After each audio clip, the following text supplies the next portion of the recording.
We're ready. So we're here for our study session. Counselor Stan Jordan will not be joining us tonight and said she would catch up on the video after the fact. Our city manager is apparently watching from home, but we all think she should just relax. She can also catch the video after the fact. Counselor Anderson is on his way, but not here yet, but we're gonna go ahead and get started. So I'm gonna turn it over to Gabriella, our Equity and Inclusion Coordinator, and Katie, our Climate and Natural Resources Manager. Good evening, buenas tardes. Thank you, Mayor Bailey, Council President, and Councilors. Thanks for the introduction. Pronouns, she, her, ella. And as you mentioned, I'm the city's Equity and Inclusion Coordinator. And I wanted to add this reminder. I've been with the city now for a little right under a year and a half. And I'm still in the process right now recovering from a holiday bug. So please let me know if you need me to repeat anything or speak louder.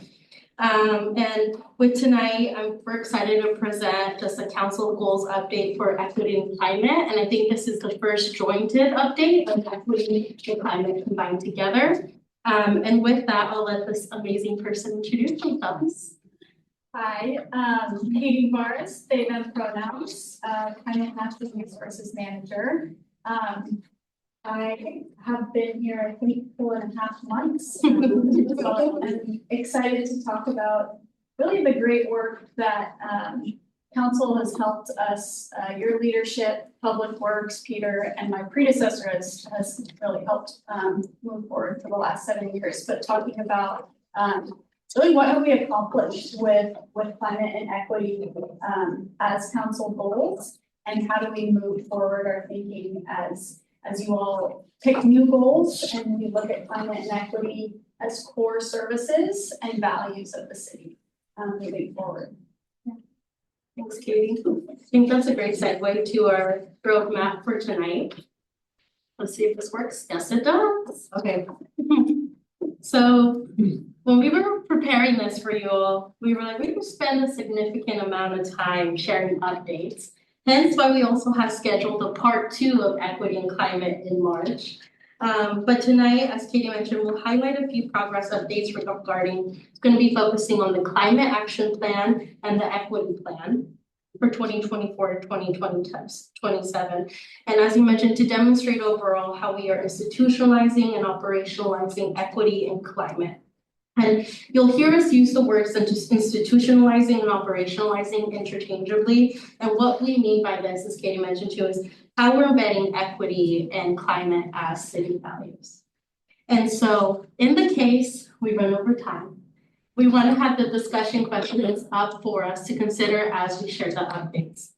So please keep in mind, question number 1, beyond what we have going to share, are there other ways of institutionalizing equity and climate as city values, and what would that look like? Any action items in equity or climate sections you would like to see efforts focus on for our part 2 update in March? And as you transition to new council goals, how would you like to stay apprised of the progress we made for our climate and equity in the future? I'm going to transition us to the next slide. So kind of to recap, I believe you all have had attached the equity plan for 2024 to 2027. And just to remind us what that core structure looks like, it's organized into 3 tracks of work. Where track 1 focuses on actions led by me as core functions of the city's programming, and this involves training, material and resource development, planning and policy updates, and relationship building. Track 2 focuses areas to be explored by the Equity Steering Committee with support of me and Emma as their liaison. For track 3 is major city initiatives with an equity nexus, and this is where myself also supports them, such as hubs, TSP, our transportation system plan, and then climate and natural resources as well. And so for this presentation update, I'll kind of include a little bit on all 3 tracks.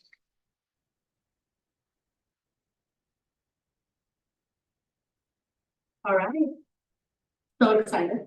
Track 1, actions led by myself. Really excited after months planning of relaunching our internal equity committee. And this happened in September earlier this year. And this internal equity committee is made up of cross-departmental staff that help me steer equity outcomes connected to the city's equity plan. And I want to share how grateful it is to have other staff passionate about this work supporting me internally.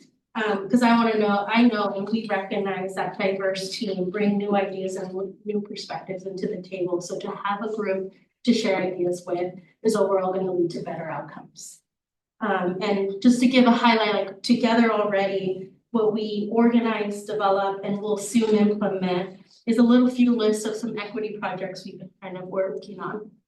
And some of those include for the relationship building task of it. We've done some improvements to our language and translation services. We're participating right now in our community engagement forum group. For material resource development, we started the draft of an equity framework tool to be made up of guiding questions for staff to use to help bring more equitable and inclusive outcomes. And this will be a resource for evaluating our policies, our initiatives, projects, budget, and more to identify how do we inadvertently decrease creating inequity at the city. Now, this committee will also be on revising our planning policy updates.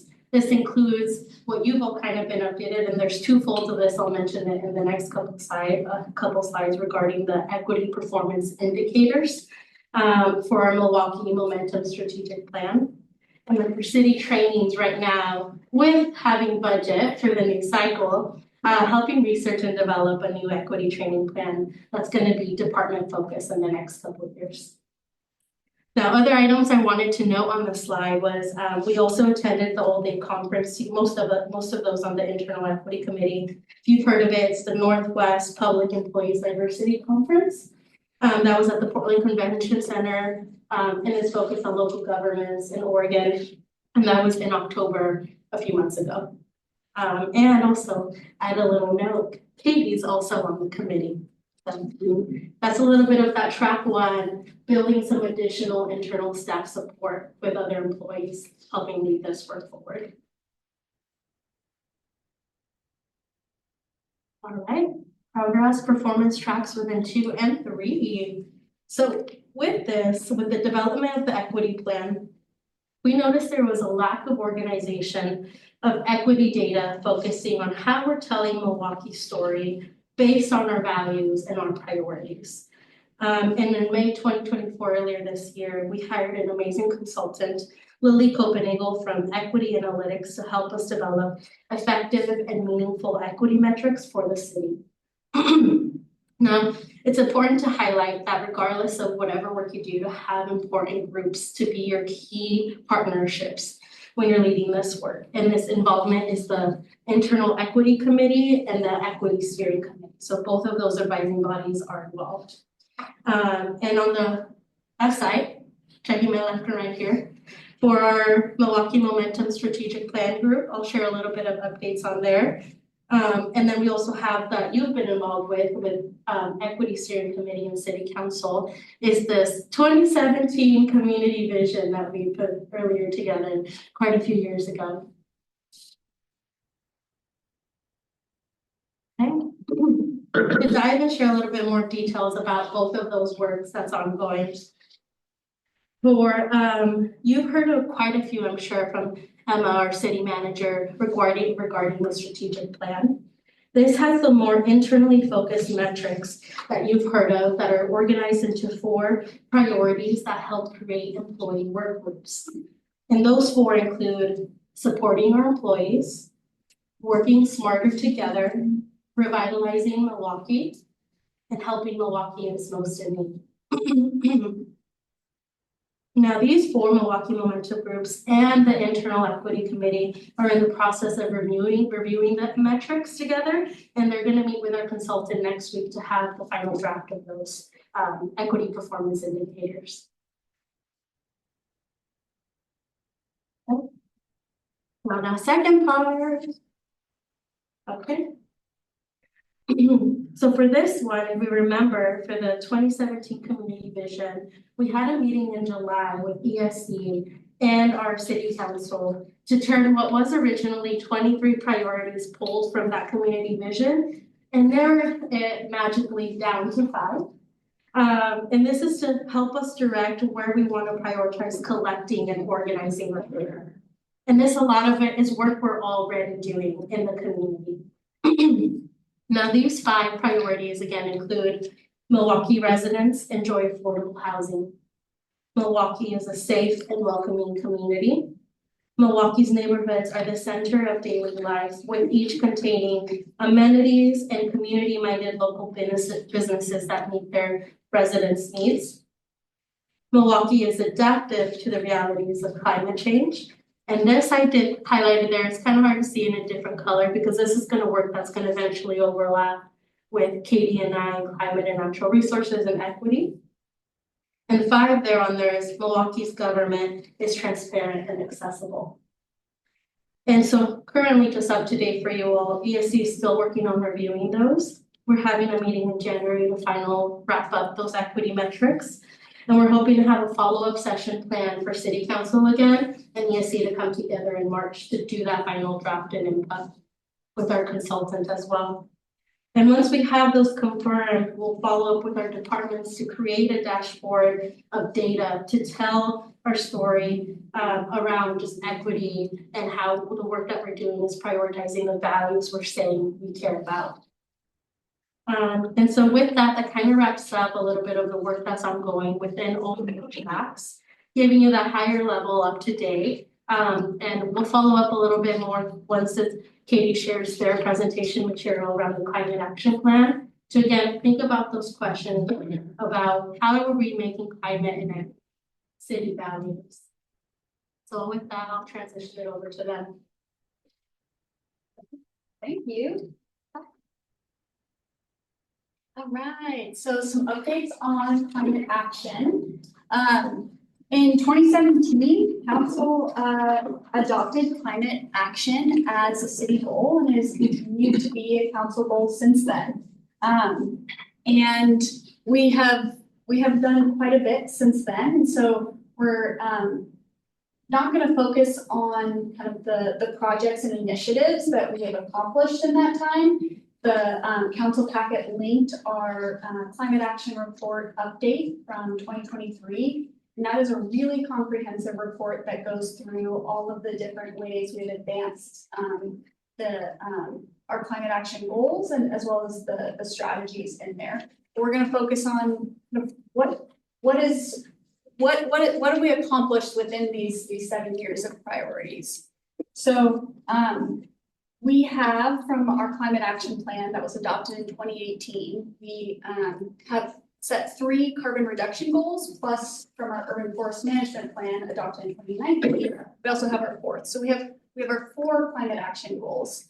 The first is to reach net zero electricity by 2030.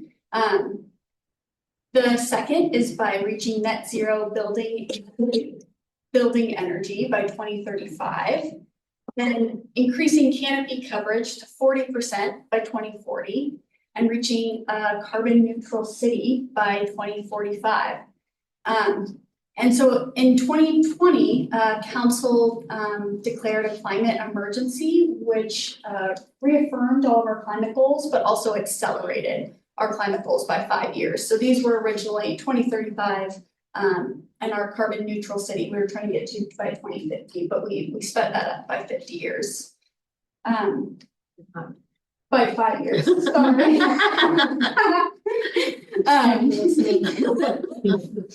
So those are some big goals, and how do we get there? Our climate action plan outlines 53 city-led strategies in these 6 different categories that help us reach these goals. And so we have focused on building energy efficiency, vehicles and fuels, land use transportation planning, material use purchasing and recovery, natural resources, and public health and emergency preparedness. From these 53 strategies, we've completed 7, and we have 33 actions being actively implemented, and more work on moving forward the rest of them as well. And again, the council, the 2023 update report dives into much more of this level of kind of where are we at moving each of these forward. And so with kind of all of that work, where are we in reaching leaders?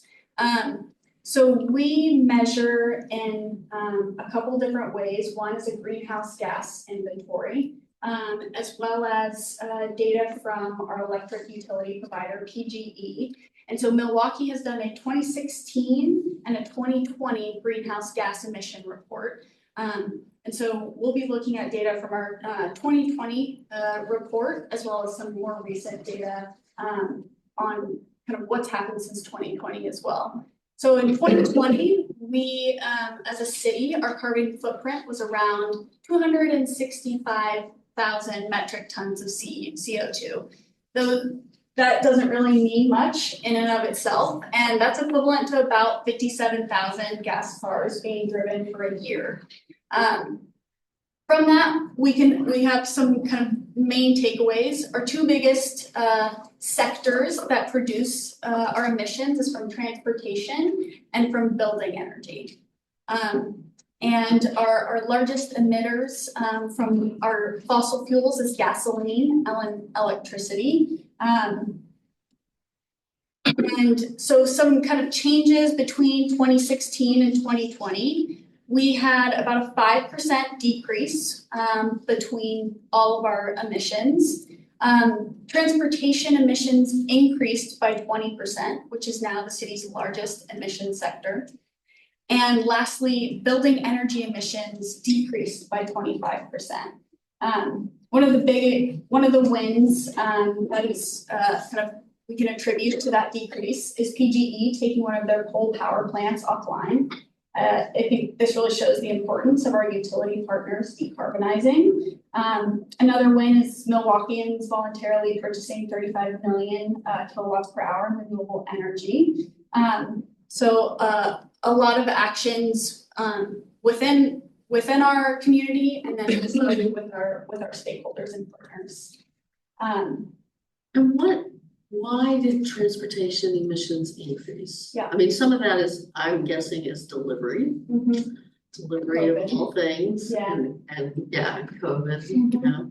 Another one, it was kind of my asterisk at the end, is that greenhouse gas inventories are assumption based and change a lot by how we measure and categorize things. And so they should be kind of used as guidance. And so ODOT, updated their 2016 transportation emission estimates. And so it did impact like all cities. Yeah, and kind of what was being counted there as well. I think from their point, more accurate and comprehensive understanding, and it looks like something dramatically changed that is not necessarily in all of our behaviors. And to clarify here, this is for all residents across the city of Milwaukie, not just Milwaukie city officials or Correct. the apparatus of the city. Okay. Yeah. So Katie, that's really an interesting point about the transportation increase. It's essentially that, we sort of are setting a new baseline, I guess you might say. But the question is, did anything change? Do we know? Besides changing, the methodology of establishing that baseline. That is a good question. Peter, do you have any thoughts? Yeah, I know when we did the 2020 greenhouse gas emissions, and I say it's 2020 because that was the year that we had the complete data set. We were really sort of surprised that increase in the transportation emissions. So we had asked the consultant to do a little bit more digging, as Katie mentioned, ODOT and DEQ, the methodology that they had used in 2016 to ensure to sort of aggregate transportation emissions for communities, they had changed their net that showed an increase in emissions across the state. I think it showed increased fuel sales perhaps that we weren't capturing before within the city. That was all at a time when, you know, we were saying where people were working from home, so it was sort of like, really like, what's going on here, this doesn't make sense. So there were a couple different things that were really strange about it, but really what it boiled back down to was the 2016 data wasn't really showing the true picture at the time, or what should have been and I believe we actually even sort of then went back and updated the 2016 data. And I think in the greenhouse gas inventory, there's an updated comparison between the 2016 and 2020. Well, I guess the point I'm getting at is that, you know, do we even know a trend, or do we have to No. wait for another cycle? Yeah, I mean, you really have two data sets right there, right, the 2016 and the 2020. And we're Okay. getting ready to do another one in the upcoming year, 2025. Data for 2024 here. So with our 2045 goal of being a carbon neutral city, this includes that transportation as well. So I guess when I think about that, we have two pathways. We can decrease our transportation emissions, or we can be green enough that it accounts for that. What does it look like for cities that, like a city that would have 13% of its greenhouse gas emissions as transportation? Well, like, what would that look like? Does that make sense? To have it be much lower. Yeah, I'll say, I think about Copenhagen as a city that is extremely friendly for biking getting around. But would what percent of Copenhagen's greenhouse gas emissions would be transportation sector? Are they still, even with all that, 20%, or is that truly like revolutionary? I don't know specifically for Copenhagen, and we can look that up. And I think some of the strategies we've outlined is increasing EV usage, is increasing the walkability in the neighborhood hubs to decrease even the need to get into a single, you know, rider car, increase access and frequency of public transit. And so kind of multiple options that don't just convert all cars to EVs, but also reduce the need and number of cars on the road. So a little bit of both, like yes, more bikes and some other strategies as well. Okay, it might be, I say this because I have no sense of what the goalposts actually are in this, and if we have a better sense of what the model city that we're trying to become looks like, I think that that's helpful. And as we do our TSP, which involves a lot of this work, and as we think about this in our larger city work, I think that that's helpful to understand. Yeah. I appreciate that. That's a good point. Mm-hmm. I think one other point on greenhouse gas emissions and how we calculate them. And we were pretty careful both in 2016 and in 2017 when we used the 2016 data and 2020 data to all of the assumptions. So as we move forward in updating those greenhouse gas inventories, we know how the assumptions that were made, and if there are changes in the methodology, we can go back and adjust those years at better data sets come in and assumptions and methodologies change. So we're trying as much as possible to like keep it apples to apples. Sometimes you get different varieties of apples, right? Yeah, it would have been helpful for this if the state had actually implemented a vehicle miles traveled system about 10 years ago. Because I do think delivery driving is a huge, ever increasing contributor, not just Amazon, but food delivery and just grocery delivery, all this. I do think, and I know some communities are looking to tax delivery driver. Well, I know it's on the table for the state as well. But we don't have any good way to measure that.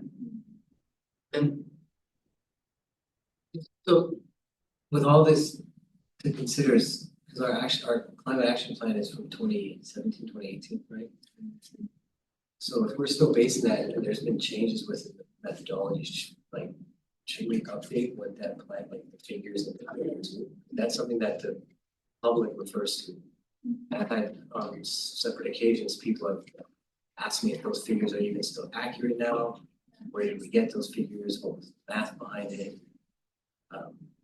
Well, I mean, the goals are still no, right? The goals are still. Right, the goals stay the same, but Yeah. the math, I've heard some people say that math isn't adding up because they're going off with, it's 2024 now, that was put together in 2018 based on 2017 numbers, so. It's probably, if you're already having issues with the math now, showing a trend or a jump, then we should probably go back and update that document as well. You skip right to my last slide.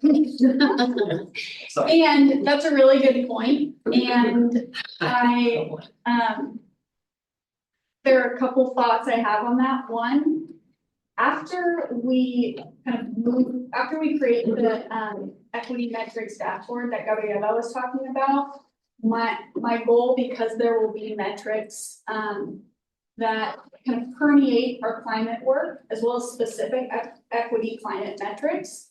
I would really love to create a climate action dashboard that shows kind of where we are at on meeting these goals and tells that story a little bit more transparently. And we do need to update some of our numbers and strategies, and we have a little bit more analysis to figure out where the state policies and programs, what those are gonna kind of mean and how are they gonna influence all of the region in reaching our goals, and then figure out how we need to update our policies in response to that.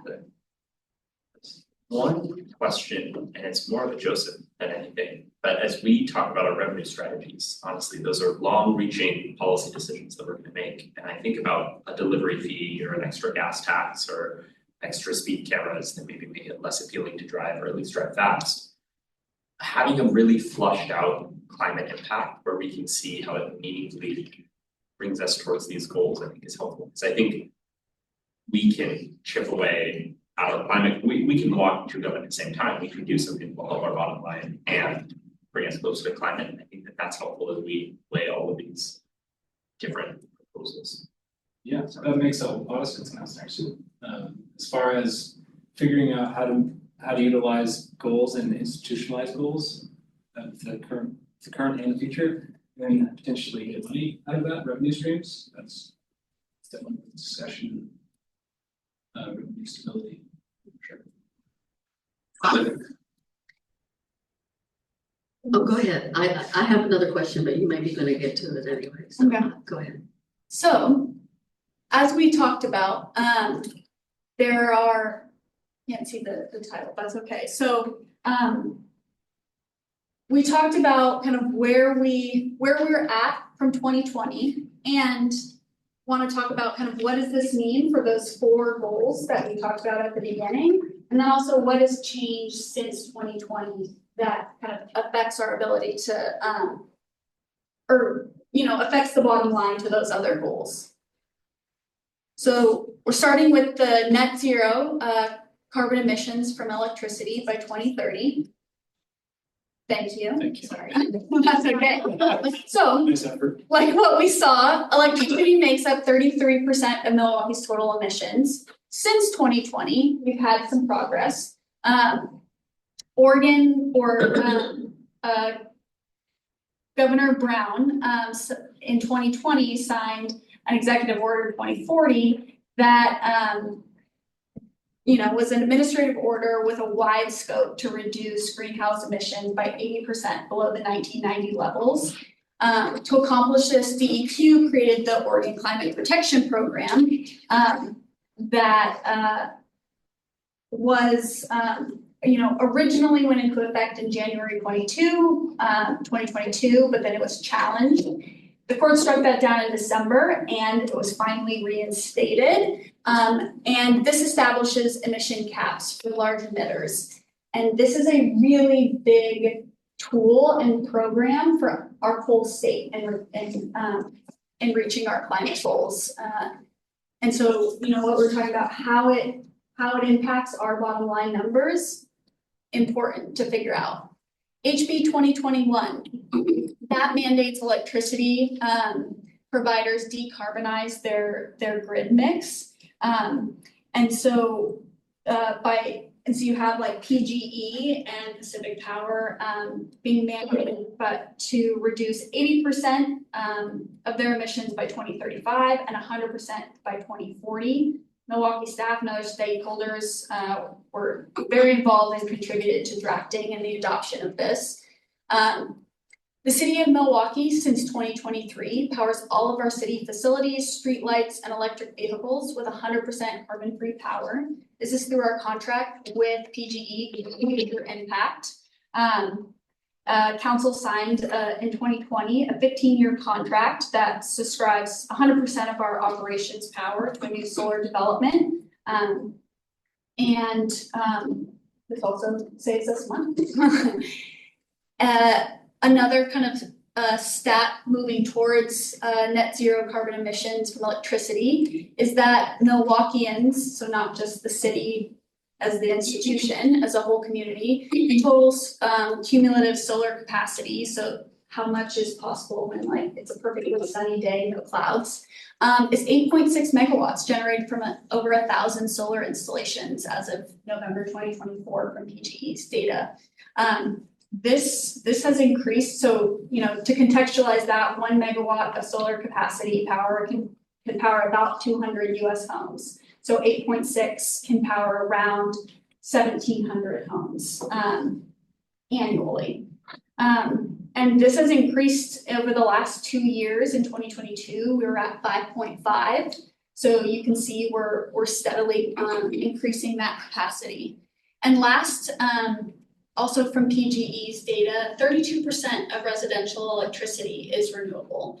And so that's what this graph is on this side, or this table. It shows a breakdown of the percentage of Milwaukie electricity that's renewable. And then that bottom one is the percentage of total accounts enrolled using renewable electricity. So we see that in 2023, 32% of all the electricity was renewable. And then in 2017, it was 21%. And so we're seeing a good increase. And look how low the commercial. Yeah. Yeah, look how. But look what happened in 2018. Pardon? Look what happened in 2018. You It mean went that from went down? 1 to 16%. For large commercial. Yeah. That's an interesting bump. Yeah. But I think the data though, it's a little, it looks like we're looking at percentages though, but when we look at the actual data, most of the large industrial customers that PG supplies are, don't participate in the program. So we have like, I think 3 or 4 large industrial customers. So if one of them drops off, Yep. then it really impacts that percentage. Most of the larger industrial customers purchase their electricity through like, third-party energy suppliers. They're able to go out and get less inexpensive electricity because they have a high demand or a certain demand characteristic that it's easy to sell that electricity for, and they use a lot of it. So there's a market for those type of utilities. And they're not using PGE. They're not using the electrons that PGE sells, but they pay for transmission and distribution. But a lot of those companies like that are going to have corporate-wide, buying agreements. But they get a lot of economies of scale from, Well, it'd be nice if PG would stop increasing the rates. A couple of things I'm gonna just, it looks like it's kind of 21 to 23 is kind of flattening out. Is that a capacity issue or is that just what Peter was saying, that it's more of not enough people are enrolled? If that's the case, what can we do to encourage that enrollment on all levels, commercial and large commercial, because it looks like it's starting to slack, so you're not seeing as much of a large increase year over year any longer. I'm wondering what we can do to kind of kickstart that up again, and if there's, if they're buying from the cheaper markets, is there anything that we can provide, like a different incentive to where they can bring them back into buying clean energy? I think maybe on the energy side, there probably is an impact related to the increases in rates over the last couple of years. So, customers are probably less likely to do that opt-in renewable rate. So, I think it's 7 or 8 tenths of a cent. So they're probably less likely to do that. There's probably certainly some more marketing and partnering with PG to market that product. We had been looking at doing a green tariff, opt-out tariff that's been sort of struggling through the regulatory framework that the state has with PUC, and which really has made it a challenge for PG to provide a inexpensive They make that much for PG, but not to increase the rates.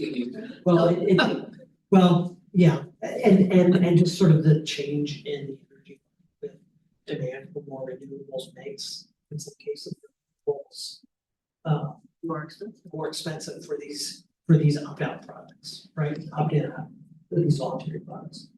So are they still trying to pursue the green tariff, or have they given up? They are, I think they're at the point where they are saying they can't do it. And I know that, I just anecdotally on top of this topic is most businesses, they aren't going to make that leap unless there's what incentive. It's rare unless you're like a B Corp or something that's actually in the part of your corporate values that you want to go more renewable, but paying more for renewables is not going to be your way to go. However, so therefore, since we're not the utility, trying to figure out ways to connect folks to solar, get them off that grid, onto their own renewables. Another place that we can, I would say we have some like control, we can do more of some speaking of turn. I think there's a good story in Megan. Yeah, Have we, that's exactly what I was thinking. have we spread that story? No. To the, I don't know. Other industrial, yeah. Yeah, it's a good story. We do need to.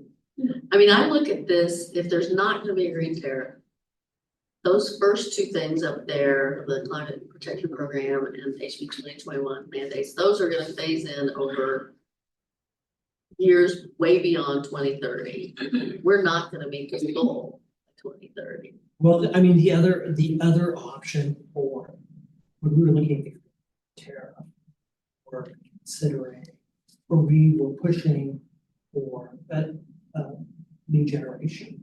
So that sort of additionality, we wanted PG to go out and build something.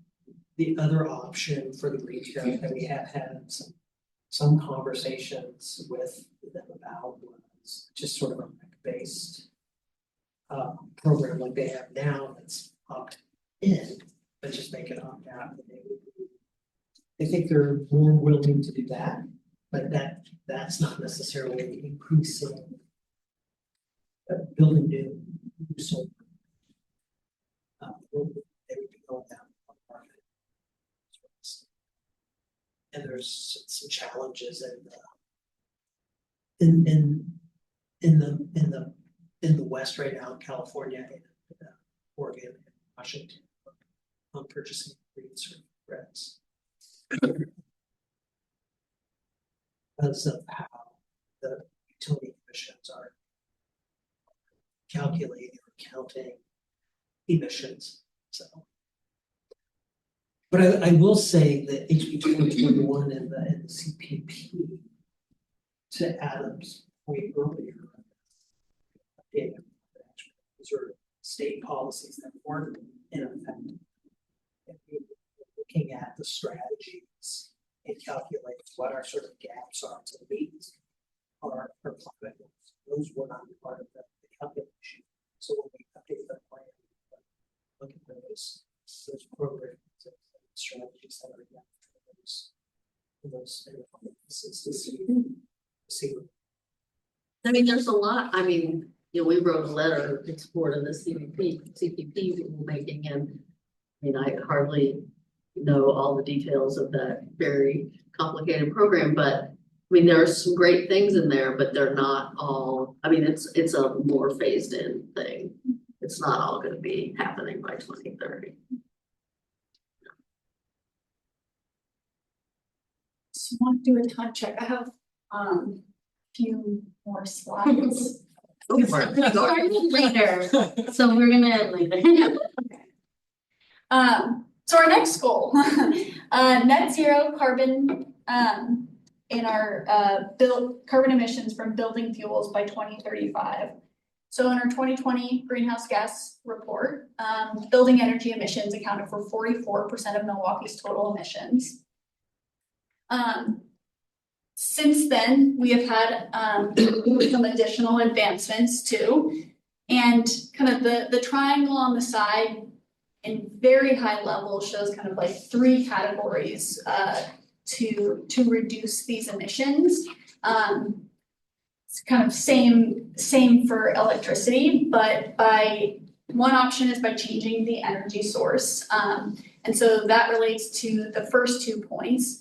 That again, it's kind of same point from the previous slide. City of Milwaukie powers all of our facilities with 100% carbon-free power. And then also the city is installing 164 kilowatts of solar at Johnson Creek Public Works campus. And so this project will be done in April 2025. And this is additional clean energy capacity that we're installing. And this is the maximum size that we can fit on our buildings without significant additional construction and costs. Then we can also become more energy efficient in our building energy, in our buildings. And so since 2020, Milwaukie homeowners need to publicly list, when they're listing their homes for sale, they need to schedule an easy home energy assessment from a certified assessor, and then they'll get a home energy score. This is part of our home energy score program. And so this increases awareness and transparency for home energy usage and costs, and it can help influence buyers and incentivize energy efficiency upgrades that sometimes aren't the most visible improvements to make on a house. Since 2023, we've had 379 Milwaukie Home Energy Score assessments. These are all listed on the Green Building Registry. Since 2023? Yes. Oh, okay. Well, that's good. I Wait, thought 2020 it to was. 2023. Oh, okay. Yeah. I thought you meant the Sorry, not in the last whole year. time of the program. Just not 2023 Okay. in those Got it. numbers. With an average score of 4.3 out of 10. So there is more work around increasing the efficiency of our buildings, of our homes, that we can do to meet this goal. Then the last and kind of the base strategy is reducing the amount of energy we use, so energy conservation. And so the city of Milwaukie participates in the Energy Trust of Oregon's commercial energy efficiency education and assistance program. And this helps guide our policy, facility, and operation changes to reduce our energy use and helps us create a strategic energy management plan.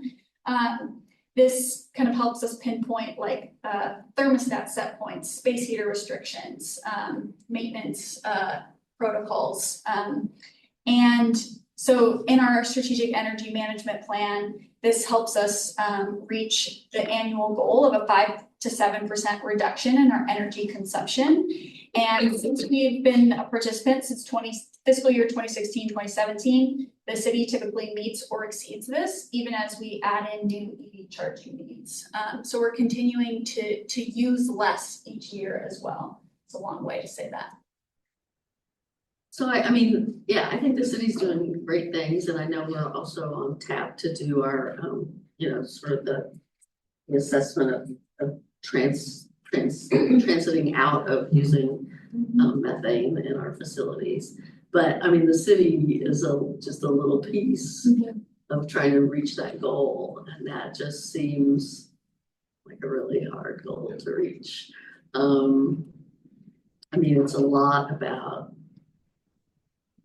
you know, well, I do think we have to have conversations again about methane and new construction, but even if we did that, it still doesn't you know, there's a lot of bringing the community along and getting, you know, what incentives can we create, what can we do to get more people.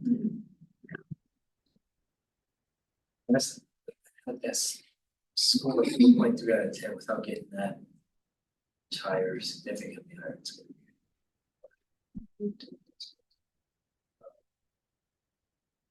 Well, okay, I wouldn't read too much in the home energy score because that also is talking about, you know, insulation, you know, it's not just about your energy usage. But it's still a big part of.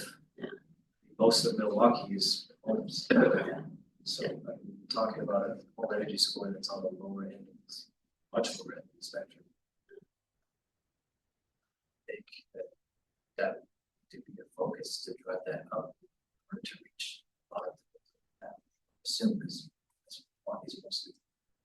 I think we can do some comparison data. I don't think that's like out of the normal, that's probably pretty close to Average. Average, Right, but what I mean is that out of 10, 4.3 is pretty low, significantly low for the work in education that we put out there. I think that's gonna, I honestly think that's a big driving force, right? Like the work that Morgan, Trust of Morgan, that Energy Trust of Morgan does in helping people bridge the gap. I think a lot of it, I guarantee you, is because they can't afford it.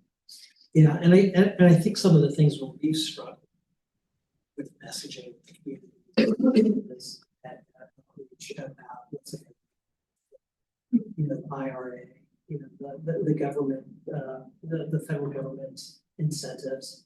And it's really sort of been a capacity piece, but communicating with the public of what incentives are available for, you know, high efficiency heat pumps and, you know, EV charging, all of the things that are part of that bill. We've not done a great job with it. We haven't done a great job with it, and unfortunately, some of it's probably going away in new administration. So I'm watching, I'm trying to monitor articles about how much is still going to be out there for that, and how much of that is going away. Yeah. I don't want to bring us too far down into kind of what's coming next and some of the specific actions. And just a quick one for this one, we are working with Community Energy Project. They recently did receive 3 large grants from IRA in different kind of buckets that will link once folks low-income qualifying homes get a home energy score. Through these grant funds, CEP will be able to fully install all their HES recommendations for free. And so we're hopefully gonna kind of sign that amended contract very soon with them and be able to get that going into early new year. And so those funds are secured, and so that won't be able to be taken back. And so we'll be able to do I think 20 or 30 homes in Milwaukie with those funds. So that's a good one. Yeah, that is a good. Yeah. And so. I'm sorry. Yes.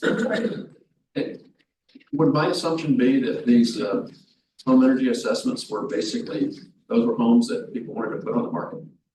Mhm. And so, you know, it's not a huge, you know, percentage of the housing stock. I think it's a fairly representative sample. Oh, no, yeah. And you know, that's the trigger that we had to require the home energy score was when somebody was putting it on the market. Yeah.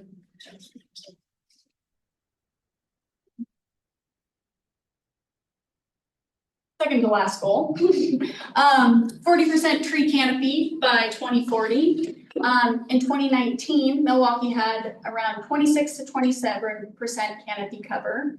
The map shows our tree canopy data, which is provided by Metro every 5 years.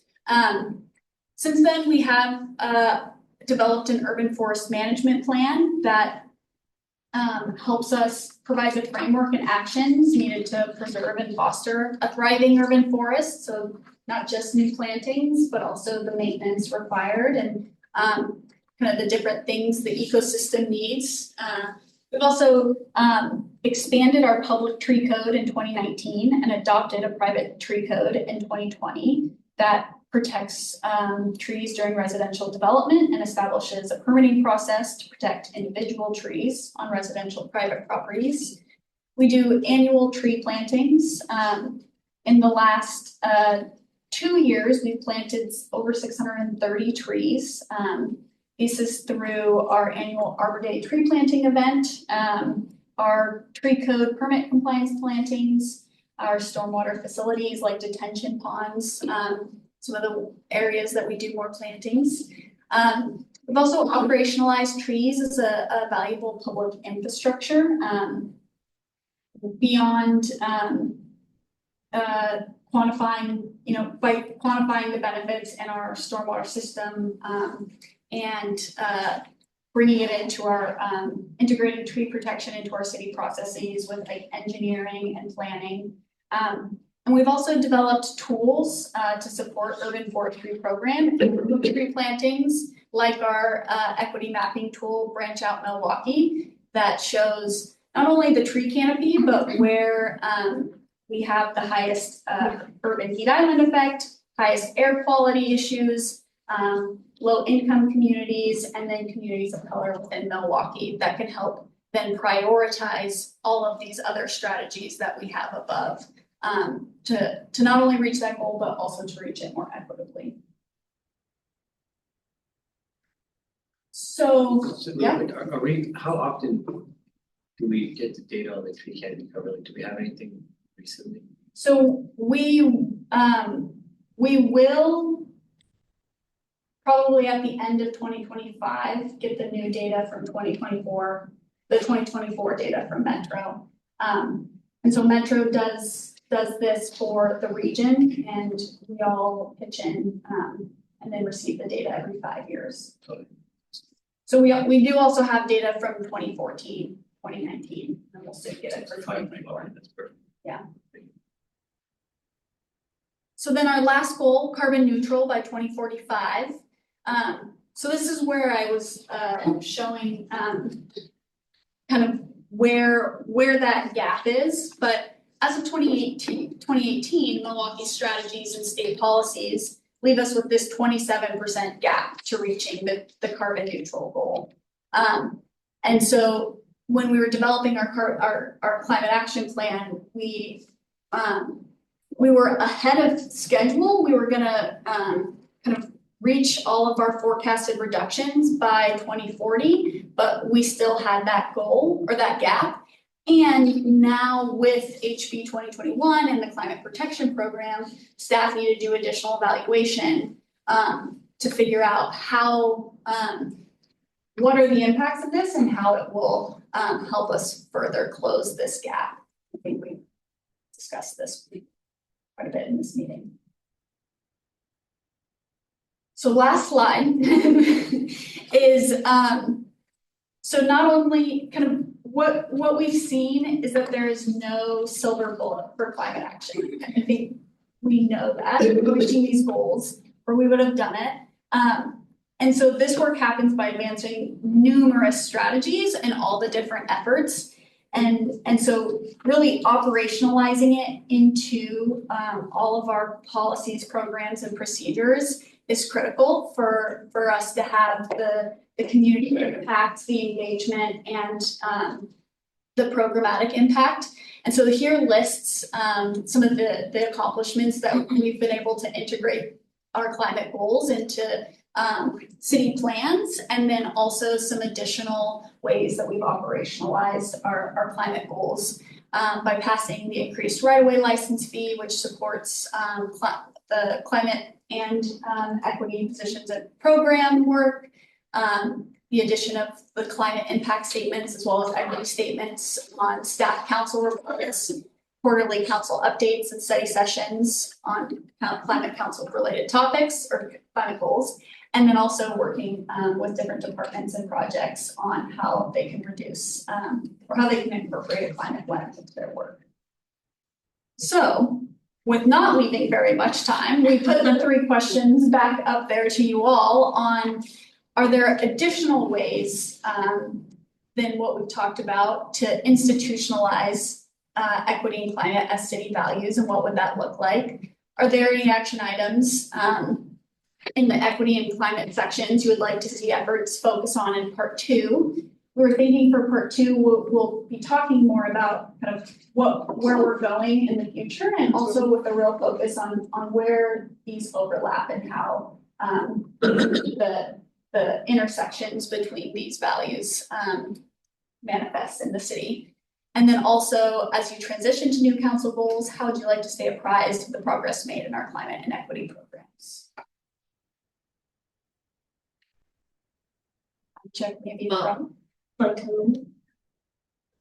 sorry. The last one is easy to me. I mean, I think we still want regular updates. Maybe they don't have to be quarterly, you know, maybe they're semi-annually or something, but I probably still want regular updates. Okay. Thoughts on the other ones? I mean, I think to me, the big question to me for the second bullet is, yeah, what is, assuming there is not gonna be a green tariff program, what tools do we have to get ourselves to that 2030 goal?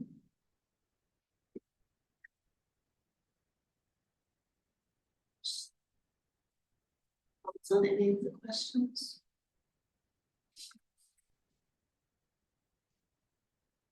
Give me an example. I'm kind of struggling with the first question. Mm-hmm. And I'm what are you looking for in, you know, ways to institutionalize equity and climate? I think it's somewhat institutionalized, but I'm not sure what else. I mean, do you have an example? I'm just kind of trying to. The one that I could think of is the equity framework tool, that be something that's used as a reference guide with questions for how you're making your budget decisions, how you're making your project implementations. And that way that's something that's widely available in citywide issue that has questions about that sustainability and climate as well. That'd be one reference. So it's kind of a open question, anything we haven't considered. So I guess I would say, I feel like you and your predecessors have done good work on the city, on the institutionalized things within the city. I think where we've not done enough is probably the public outreach pieces. Okay, The public, that's really helpful. that's my sense of it. I mean, from reading both of your reports. I think the city is on the right track. Yeah. What it's doing internally, it's the how do we get to the residents? Absolutely. I thought of when we created the council one-pagers, documents too, like that's something that's also an available resource for, hey, tell us about the city of Milwaukie, what do you value? Where are you coordinating, you know, your staff or the staff and directors and leadership? What's the vision overall? And that's the tool we can give out to residents to have available and see where we're heading. Did you have something like that? That's what I understand. I mean, as I think about this, I keep coming back to our climate analysis and equity analysis that we have at the end of most of our council actions that we take. And I think I go back and forth on this because I think there's a fault in like requiring too much work ahead of time if it's not the needle. But if there is, like I can imagine if we set a yearly goal of 50, let's use imaginary numbers because I don't know our climate numbers, which are 50 metric tons of carbon taken out of the atmosphere, or a reduction of 50 a year. And we know that a certain number of actions that we've taken have resulted in 25. We know that there's still a gap there, and it like is very clear and measurable. And I don't think in the reports that we're getting right now, I see that like measurable success year over year. And I think having that reflected in every action we take, like I think about the park movements that we had downtown with that, considering. Is there some negative action that comes to that? Is it a positive action? Are we in line with our climate goals, and how do we hold ourselves accountable when we're taking actions that aren't, or if we're not, frankly, like you're saying today, if we're not being bold enough. I want to know that so we can either intentionally say this is too bold, or we know that we really have to.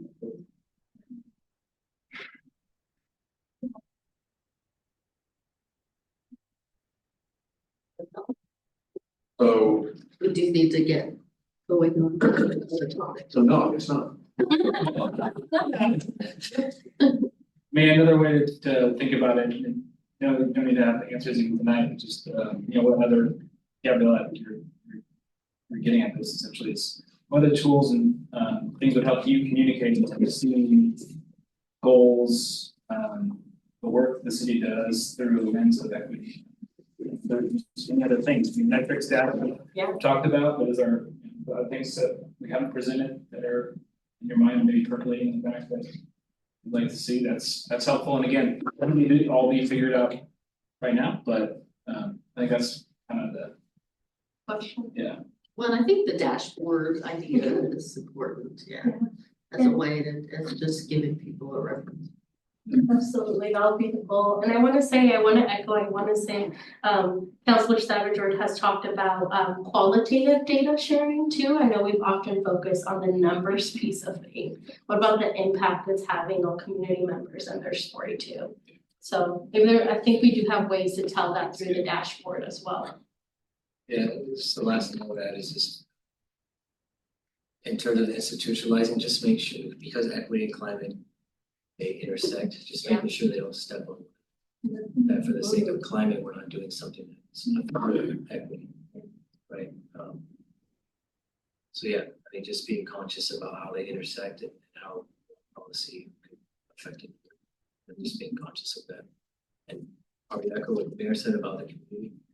A little bit more work in that, because the institutionalized stuff, based on what we're doing right now, it's gonna manifest itself into what we're hoping it's gonna be, right? When we're all taking it's gonna be.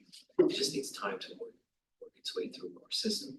But with the communities where, you know, I think we've done great work with the ESC as well, but I think we need to go, you know, outside the box and start looking at those community members, you know, the community leaders of the groups that we've identified so often that we're, you know, we've talked about a growing Latinx community, Latino community, and it's, you know, do some work in that aspect and that arena, reaching out to them. Yeah, just trying to find that community aspect and bringing them to the forefront. Yeah. Do we have time for one more comment? I'll find a big cut too.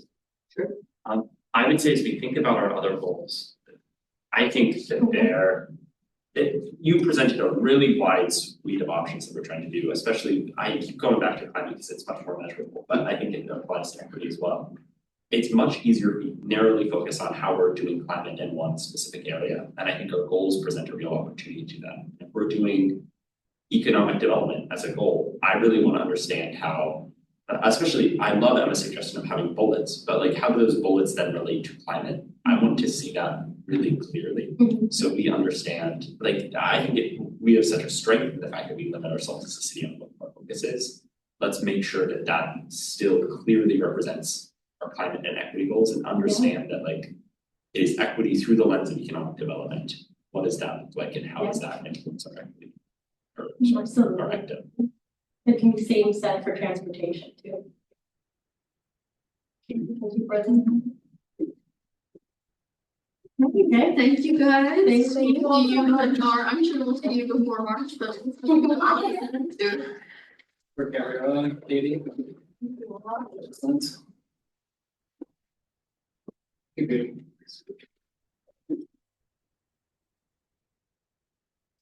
Yeah, Present our next, Jesse, you wanna come on up? yeah. Thanks, actually. Watch the forward, don't trip. I do not need to have more bloodied people in the Yeah. room. Good to see you, Jesse. Good to see you. So back in September, we, staff and Mandy Bird's here too. So if we have any questions too, want to bounce off her, we sure can. And if you want to join us up here, you're more than welcome to. But we had, back in September, we started talking to council again about Sparrow goals. And what it might be, what those could be, or what, what has previously been adopted and how those things might change. Two of the things that kind of stood out at that conversation were the type of affordable housing option that we wanted to bring to the Sparrow site. Was either going to be rental, was either going to be an ownership model. The other piece was at what AMI, what percentage of guaranteed income were we going to look at. And I think at that point we felt like we didn't have enough education information. And so as part of that, I reached out to Jessie Ledesma from Homework Development, and she's also part of Short Stack Milwaukie. So very much in the affordable housing space, very much in the development space. And we were going to approach this as a Q&A from her experience working on Short Stack Milwaukie, whatever else you can provide as far as land trust model goes, because I know you're working with program, and anything in between, and just kind of let the conversation free flow. And this is going to set us up. So next week, just so you know, we're also talking about Sparrow goals again, and hopefully solidify those last few elements. So with that, I'll let you introduce yourself and maybe share a little about what's going on in Milwaukie. So Jessie Ledesma, nice to see you and meet those I've met before. My development firm is called Homework Development. I launched it about 5 years ago now after a career in real estate development for a couple other firms in the Portland area for about 15 years. So I've been developing in Portland since about 2006. It's a field I really love and a way of connecting kind of community goals with urban planning and other interesting facets of the industry. I am a co-owner of a replicable housing model called Short Stack. My partner is Anna McKay, her firm is called Sister City.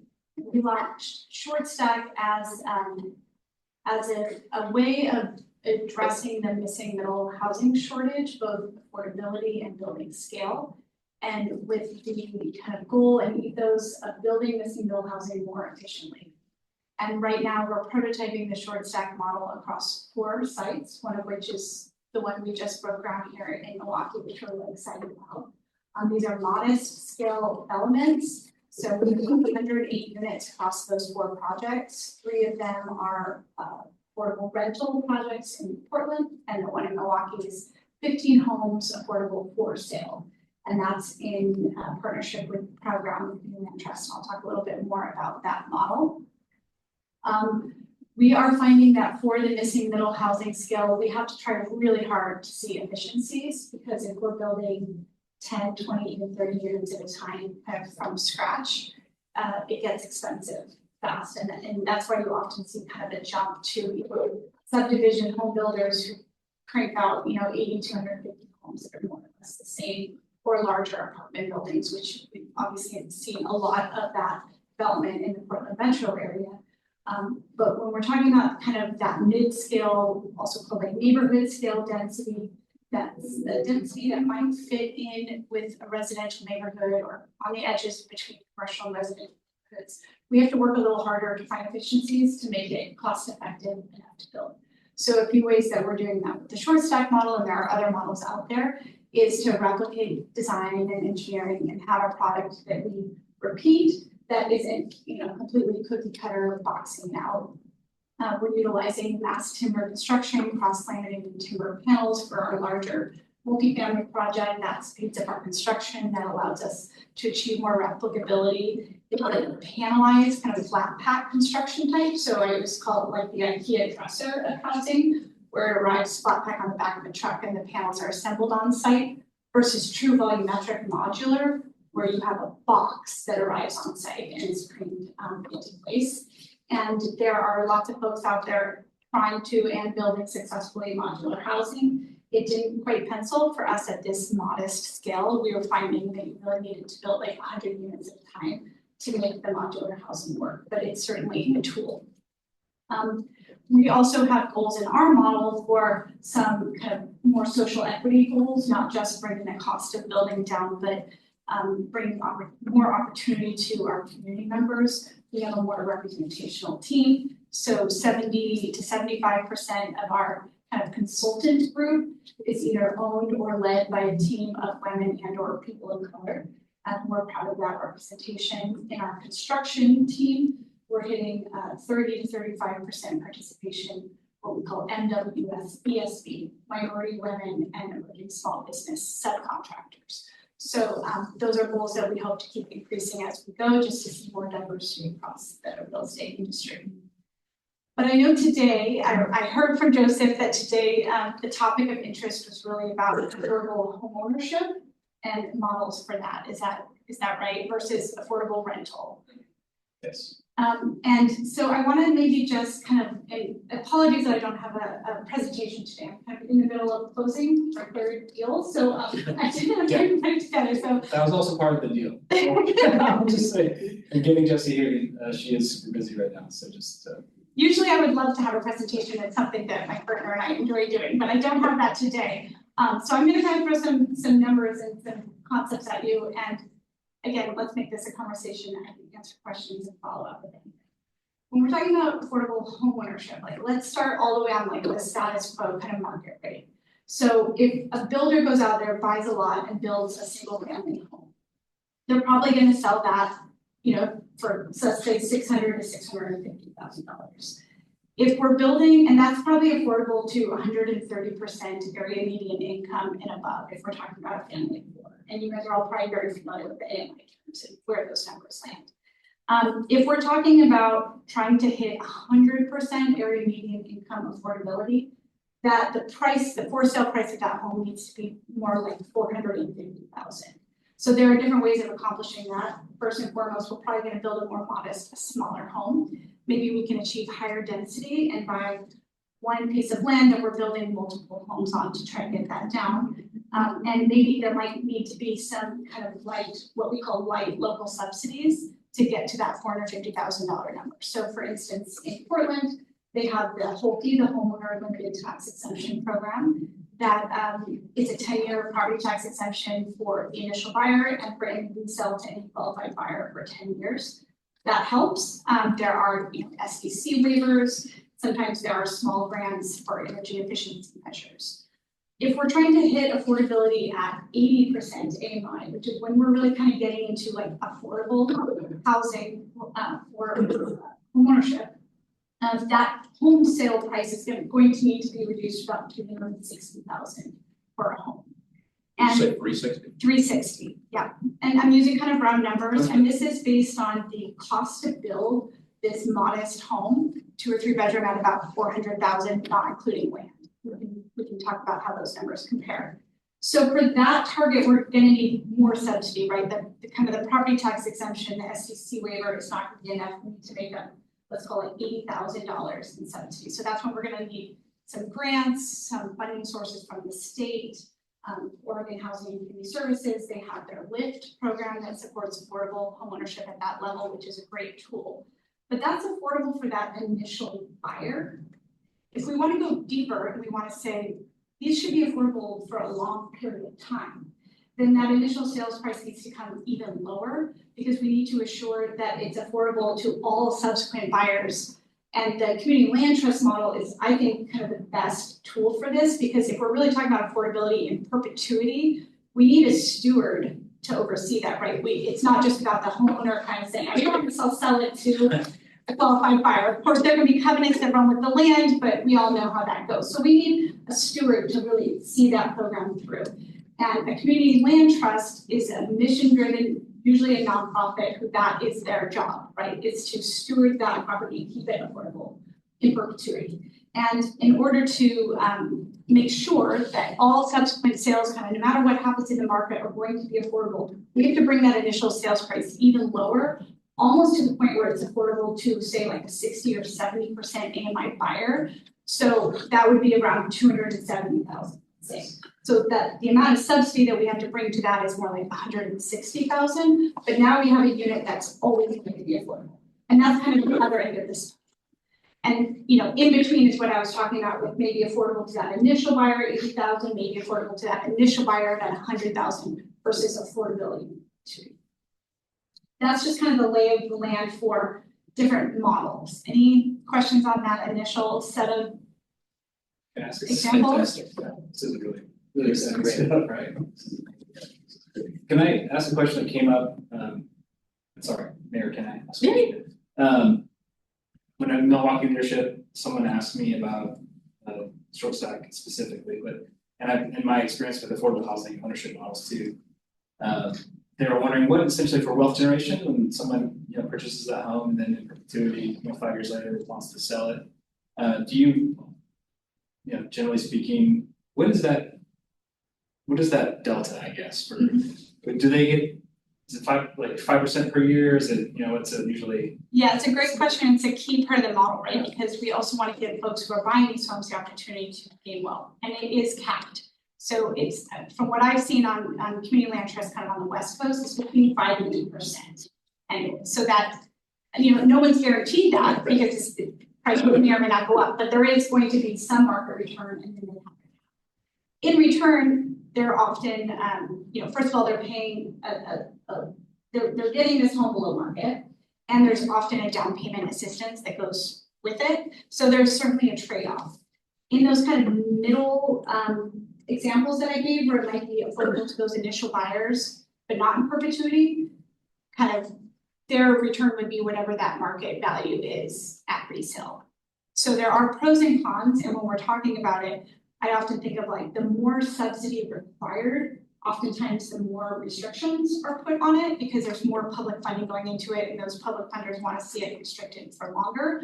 But there's a relation between those restrictions and the duration of the restriction and the price and what that buyer can do with the home. And there are also limited equity models. The ones I've seen in Oregon have been successfully developed in Eugene. There are a few examples, happy to send information on it. And those don't function under a community land trust structurally, but they are similar in that there is like a cooperative ownership model where I think that becomes the structure to kind of keep the homeowner and the covenants in place, is that it's like a group of homeowners who all agree that this is the model and it's going to remain affordable. So it becomes like an HOA structure. And I think that's very possible too. So I'm not saying that a community land trust is the only way to accomplish this, but it's certainly a way that has been around for a while and it's very well established and kind of has that nonprofit mission-driven purpose. So just logistically, when you've had it for 5 years and the land trust owns the land, the land trust has to get involved in the sale. So the land trust is actually like hiring the real estate agents to list it? So they are the real estate. They are the real estate. In the case of program. Okay, Yeah. yeah, okay. And yep, they list it. They first will go to kind of their community outreach. They'll go to their partners. They have a lot of like culturally specific organizations. They have much outreach they can do. Obviously, they want to sell the unit, right? So they kind of go through community-based channels first, and then they can list on the open market at whatever cap sale price with whatever income level restriction is required of those buyers. And so the initial buyer knows at the time they buy what the cap is per year. They do know, and it's very clearly spelled out in the covenants on the land. They buy it under a ground lease that's owned, so the land is owned by the land trust. And at least with Proud Ground and other community land trusts that I'm aware of, Opal and others in Seattle, that homebuyer education piece is like a big part of their platform. So they spend a lot of time making sure that those homebuyers understand the structure of it and not just signing the paper, but understand the paper because it's a little technical. Yeah.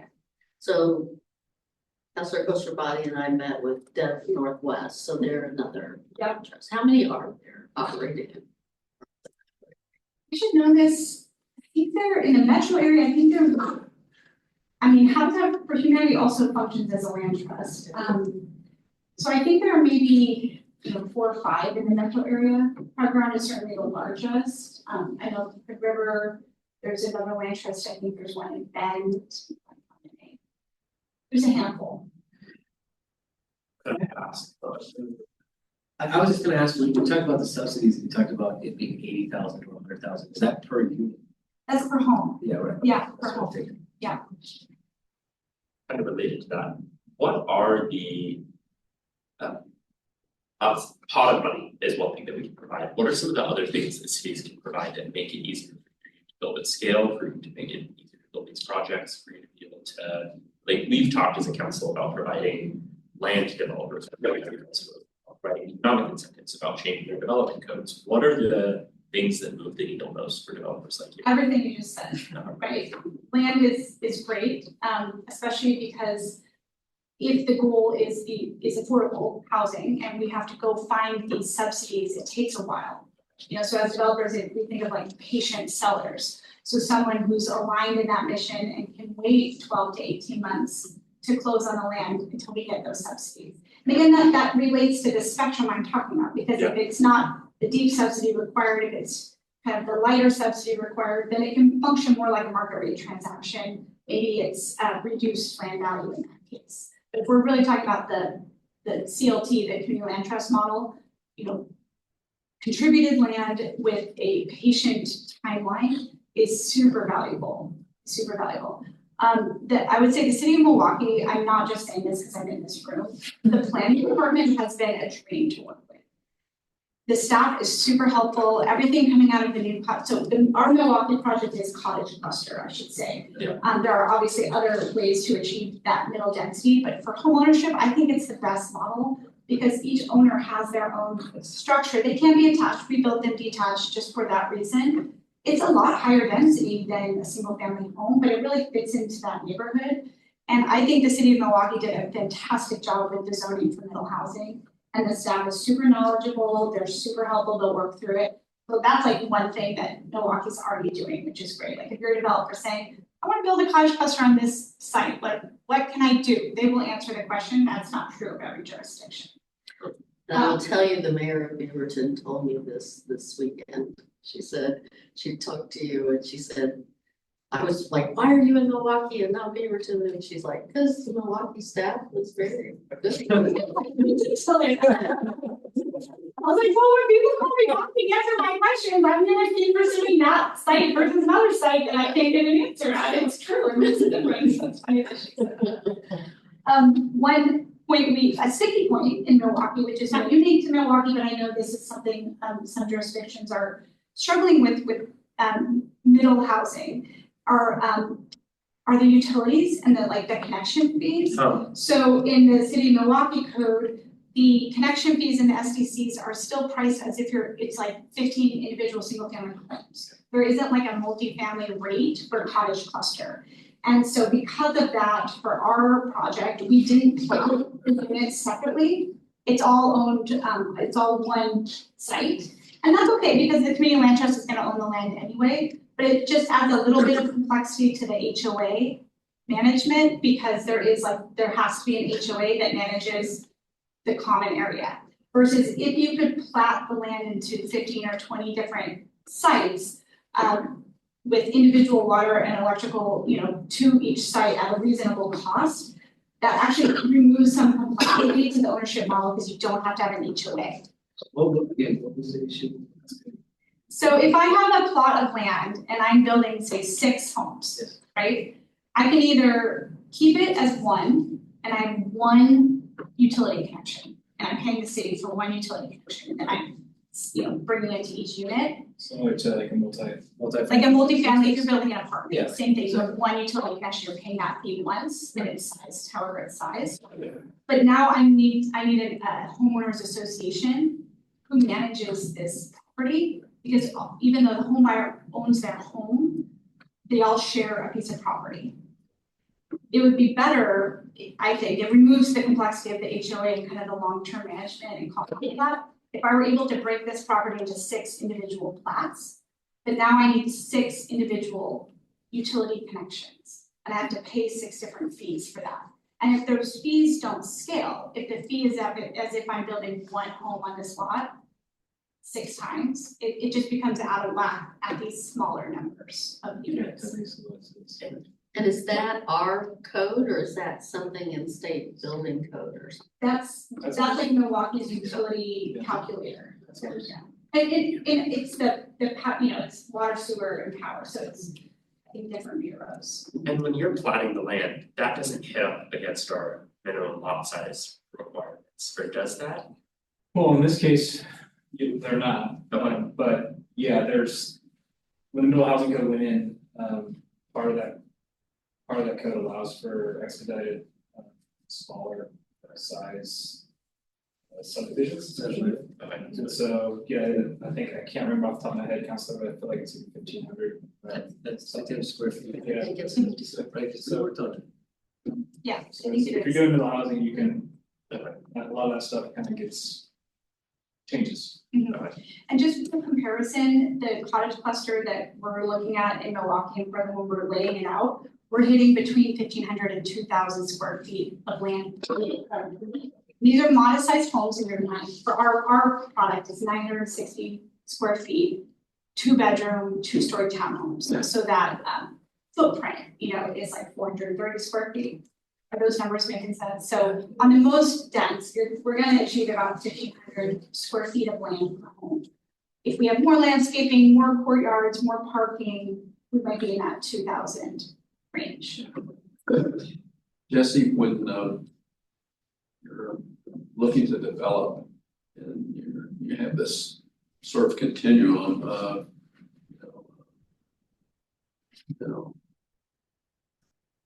high subsidy versus a lower subsidy, what is the driver for you to make a decision about which way you're gonna go? Is it gonna be demand or is it gonna be ability to get the subsidies? It's a good question.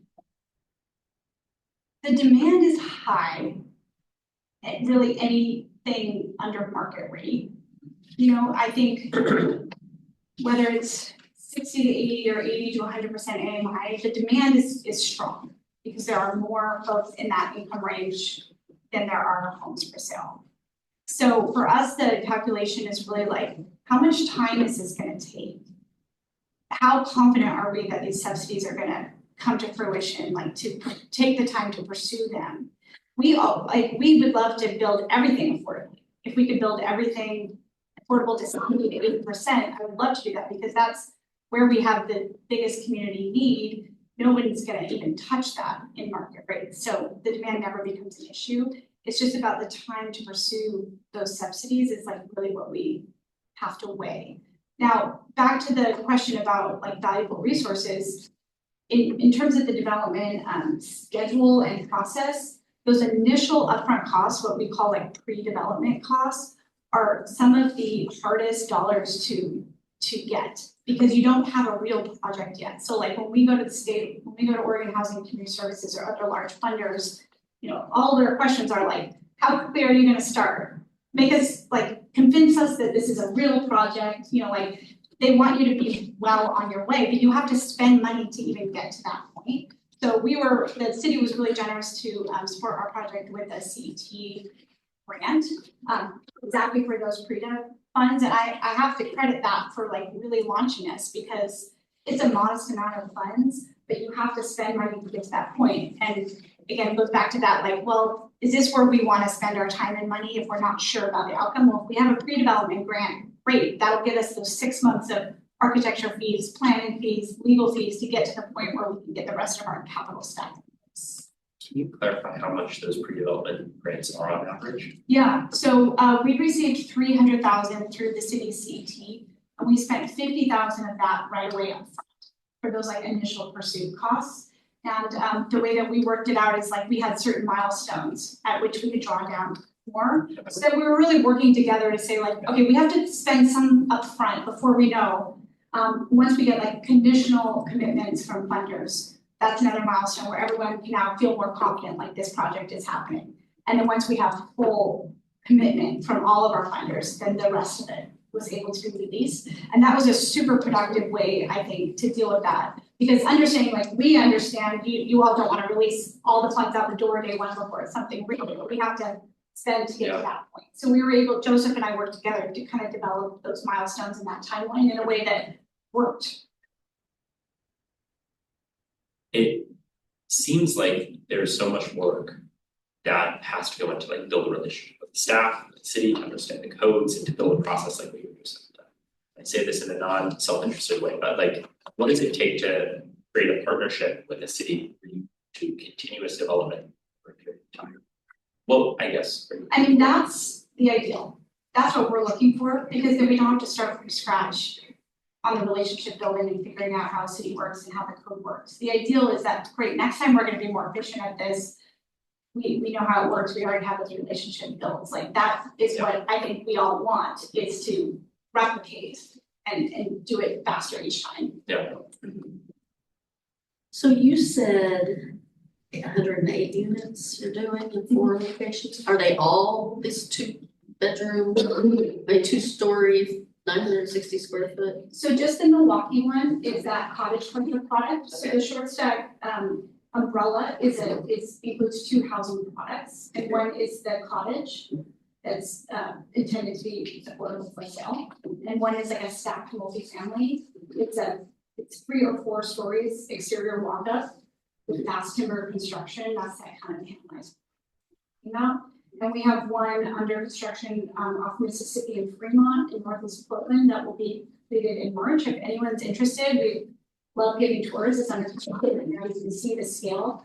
One and that's 36 units. One is 35 units that hopefully I'm closing next week on Belmont in 28th. And that model is, it's also courtyard housing in the way that the cottage cluster is courtyard housing, just slightly taller. So we think of it as like 2 kind of L-shaped buildings like this, where you have an open courtyard space in the middle. You walk up exterior walkways. All units have windows on at least 2, most of them 3 sides of the unit. Versus your kind of typical extruded box multifamily where you walk in an elevator, you go up into a double-loaded corridor, and the units have windows on one side. So we're really trying to kind of break open, make it like a little more human scale and not such a big blocky apartment. Looking at those. So you said at the groundbreaking, and we kind of alluded to it again here today, that you're part of what you're trying to do is by using the mass timber and stuff is reduce the cost of construction. And how much do you think you'll be able to do that? So today it's not. We're very transparent. Yes. We have priced out many different construction types. So for that 4-story, especially multifamily scale I just described, 35, 36, 30 to 40 units at a time. The mass timber panels, which make up the floor and the roof, it pencils, it works. It's close enough to conventional framing and it goes faster. And that's where we like make up that small delta. So it pencils, we can hit a piece with a straight face to anyone. We also love the product, it's beautiful. We have exposed wood ceilings. It's just like a nice high quality product. For the cottages, we could not get that to pencil. It was just too expensive because it was just a smaller scale, and to build that with mass timber, you're using a lot more like wood fiber per square foot. But we are, with the support of the Forest Service, we're building one of our cottages here in Milwaukie, all utilizing mass timber as part of our R&D, because we're convinced that we're gonna find efficiencies as we go, and we wanna document it in comparison to the conventionally framed. Like, at the end of the day, what is the cost of that? How much faster did it go in? And was it more marketable? Did folks walk into this site, was that the first unit to sell, all the exposed timber, or did the market not really care? These are data points that we think we can use to support, help and support the mass timber at the cottage scale going forward. But right now, it's more expensive.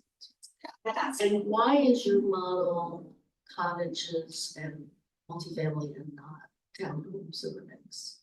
So we do have a townhome design, but for all the complexities we were facing with this kind of affordability, community land trust, you know, all these kind of like layers of legal structuring, we wanted to just make it as straightforward a product type as possible, and to us, that was a standalone home where the buyer owns that structure. But we have a design for attached, and we actually laid it out first attached on the Milwaukie line, but when we realized we could fit the same amount of units detached, that was the preference, just from like the liability and an ongoing kind of maintenance and if you're a home buyer, just the feeling that like owning your own four walls, there's something attractive. I mean, a townhome could be ownership potential It could, too. yeah, It you could just be share a parcel, you'd have a shed wall, but it would be less expensive to build. Not by, just Not by by hair, much, just by really. hair, yeah. Interesting, because I would think all those exterior walls, roofs, EUs, all those things Yeah, add to the cost. yeah, you can find a little bit of efficiency. Other questions? It's awesome. That is Really- helpful. Lucky to have you in our community, Jesse. I don't understand why, like, I guess this question to you, why are you pursuing this model? Why do you care? Why? You know, Yeah, it's rare. It's You're important. very rare. I know. Change your mind to it. it's important, I mean, it's, I guess I got my start doing nonprofit community-based development. I was a developer and I'm doing farm worker housing in the Willamette Valley right out of college, so maybe I just learned right away that there's like a mission-driven way of doing this. And then I did go into commercial development for about 7 years. I think it's important to like know both sides. But I don't, you know, I want to feel good about the work I do. And I think plenty of people do too, you know, so like building a team who aligns around that mission, it's not hard. What's hard is making the financing work. Yeah, we'd love to do more projects in Milwaukee, I think. So when this project opens, will Proud Ground have people queued up to own, or will you actually have, like, will you be showing houses and? I think the program will have people keep up now. Yeah. They have a long wait list already. Yeah. But I'd love to get to the scale where we're building, you know, faster and can just kind of go out to the larger community, and that'd be a great outcome too. Yeah. Well, thank you for the opportunity to talk to you all tonight and for the questions and the interest. I'm happy to follow up with any info or questions that come up. Thanks for coming. Yeah. Yeah. Would you send Joseph the addresses of those, Yeah. the property on Mississippi? I'd Oh, love the address. Yeah, to drive by Yeah, it. of course. then the opening too. So, one of the Oh, yeah, That's. yeah, the grand opening. Mhm. Okay, I'll add you guys to our list. contact. Of course, yeah. Jess, really appreciate you coming out. I know you're busy and I know it was a lot, so thanks. so much. It wasn't a lot, it was fine, Okay. thank you. Have a good Thank you so much. holiday. Thank you. Thanks for coming.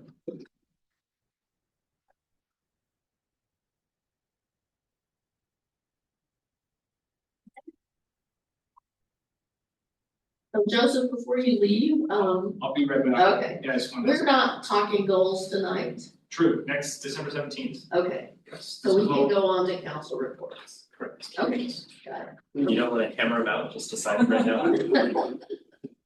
Like, yeah, I just want to be sure. Okay, Make sure when you're giving your council reports to speak clearly, so we can make sure to capture, the information that you're saying accurately in the minutes. okay. Council reports. We're ahead of the schedule, look at that. Wow, how does that happen? I'll just note, it's the first night of Christmas ships tonight, so if we get out of here, we can go see the Christmas ships in about 45 minutes. Yeah.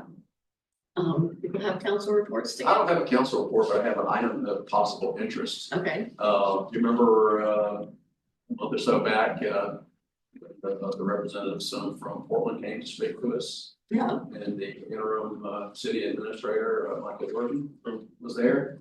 He's been selected by the mayor-elect to stay in that okay. position for at least 1 year.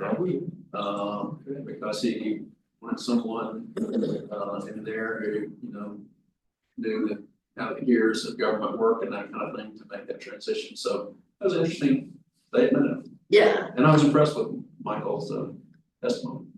yeah, I mean, I think, yeah, if you put yourself in the incoming mayor's position, I mean, there's there's 2 counselors out of 12 who have been on council before. It's like such a new ballgame, you know, both the internal structure and the elected bodies. It's like herding cats, man. I could have, yeah, I could see the appeal of keeping somebody who had that. I did have a CAD meeting last week, but I don't have. So I would say that, but I did also, I went to there was a Lake Road Health Fair. It's not, Opening yeah, today? it wasn't really an opening, Oh. it's still under construction. Oh. Actually, but we did get they did do a little walk for it, they did let us get a tour also inside of it, it's a 42,000 square feet. It's that, so. I thought that was Thursday, that was today? That was today at 2. Oh, Wait, oh, it was today. What? Health Center? Health center? Yeah, it's a Clackamas County, it's a county. Emma sent us an email. Okay, sent us an email She like could, yesterday. that's right, that's right. So, the commissioners were there, All 5? All, no, Commissioner Shaw is not present. okay. The rest of them were. They take a tour, it's actually, it's massive, and a lot of the changes that they're making are putting new offices and stuff, it's gonna be like all in one with specialty course on the bottom. Child, and family services on the 2nd floor. Something else that is so massive. So yeah, that's not gonna be open till about summer this year. So you did get to go in, it said it was Yeah, gonna be initially it wasn't, outside. yeah, initially everything was outside, and then they were like, okay, we'll give a tour, they will give a tour to some staff. So it's like a small group of us. But there was, it's gonna be a pretty big deal. Once it's all said and done, it's gonna be like a whole, almost like a stop place. Go get whatever services they need. Is this the old Pamela? Yeah, which beautiful woodwork offices, and Pamela's old office, actually.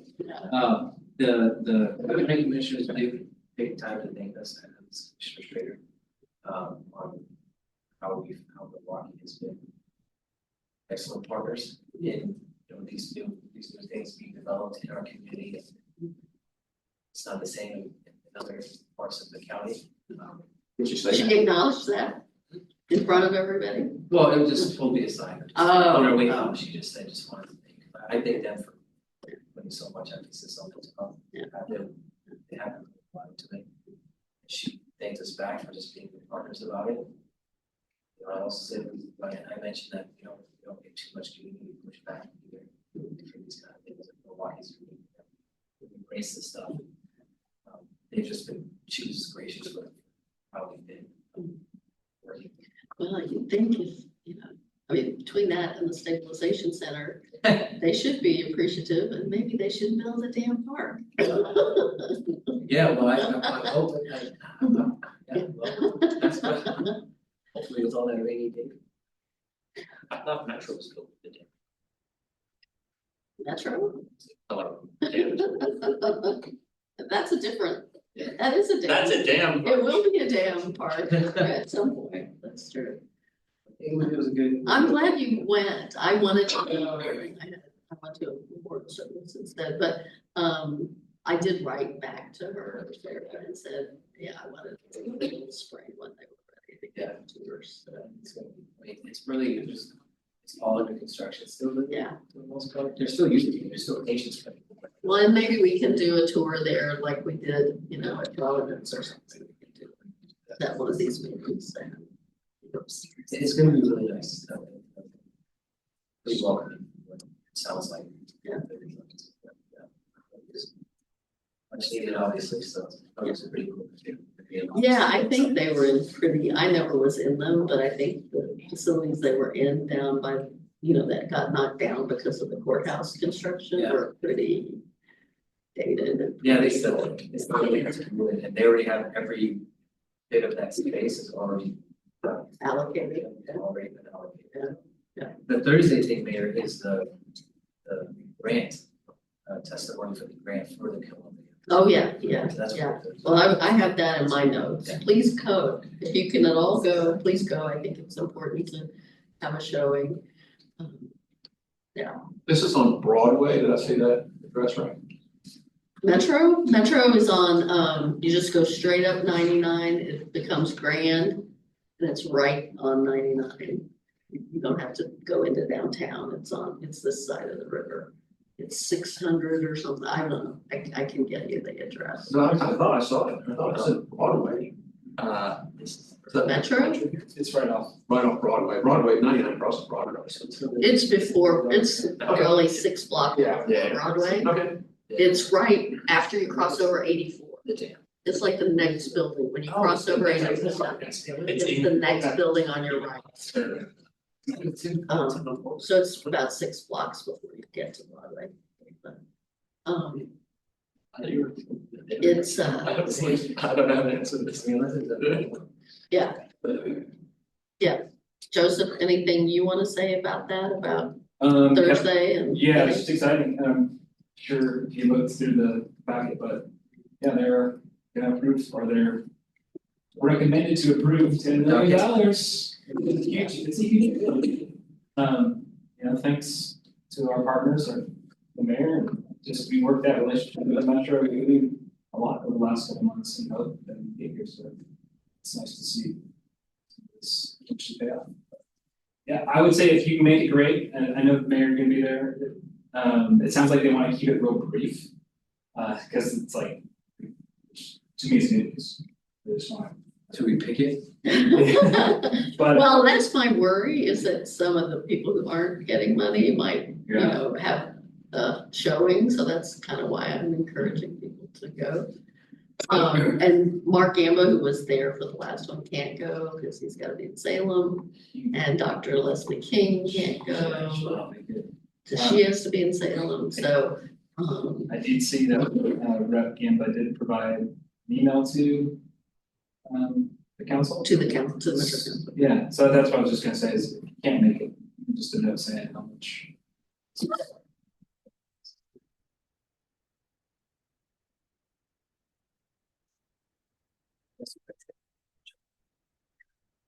$10 million for what? General. I know. It'd be nice to. But this is, There's a grant up. this is like the down payment, you know? Yeah. Because this is, we hope will be the springboard to get the 50 million. Yeah, that's right. Yeah. That's right. And I mean, Because if we didn't have some sort of significant local contribution, we wouldn't get it. Yeah, right now, total. pardon? What is it at right now, total grant money? Didn't the dam must be like 30? So 15 million? 16 million from NOAA, and I don't know what's left unspent of that, I think some amount of that will be Yeah, done, quite a will be bit. left. Quite a bit. Yeah, it's like the design contract was, Yeah. it's a bit less, almost like, Pretty much that. I know, but it was like, I thought it was gonna be, chosen like soon. For the design? Yeah. Yeah, Yeah. that is, Oh, it was already chosen, Yeah. wasn't it? Yeah, a few months. yeah, Oh, no. yeah. There was that Council. pathway, Okay. Oh, I don't know if they're designing all of that, or they're just designing the bridge, you know, what they have to do to put the bridge and the underpass, are they designing the park and everything? That's my understanding. Yeah. Wow. That's the last thing. that's kind of. But we need the 10 million to help leverage, it's really all about construction dollars, so we're good with the design and permitting phase, but the next phase is really making things happen, and so. As Neil has said many times in April from American Rivers is, we're looking at 100 mil for construction, to maybe more, depending on, where costs go, but I don't like to use that number. Yeah. I don't either. Yeah, But the 10 million will help leverage a lot of federal grants, hopefully, and bigger infrastructure grants. But it's a huge jump. It's a huge Yeah. jump. I mean, and it's actually in our favor Ironically, that it's a highway. Yeah. Highway's not getting clawed back by. More than ever, especially with the new administration, see. Other council reports, no, okay, I will be sending some notes on SHS meetings, later this week, but there is a pretty significant pushback from cities, mayors and counties to the idea of going to the ballot this May. I think there's pushback that there needs to be more groundwork before they're ready to support it. I mean, everybody understands the rationale, but there's just so many unanswered questions and so we'll see where Metro ends up going on that. I understand there was a meeting today that some cities were going to, but I had to be part of that and I couldn't have gone anyway. Okay. Feel like I was gonna say something about parks. No, There's always something to say about parks. yeah. Well. Yeah. I guess I'm hopeful. So did- I'm hopeful for a new day with a new council, county commission in January. I guess that's what I'll say about it. So did everyone get a chance to see the oral RSVP? No. You should watch it. You should watch it. Did you see? It starts at 10:34 minutes or something like that. Justin sent it, whatever the minute mark is, yeah. And it lasts around half an hour. So I like the website. What you said.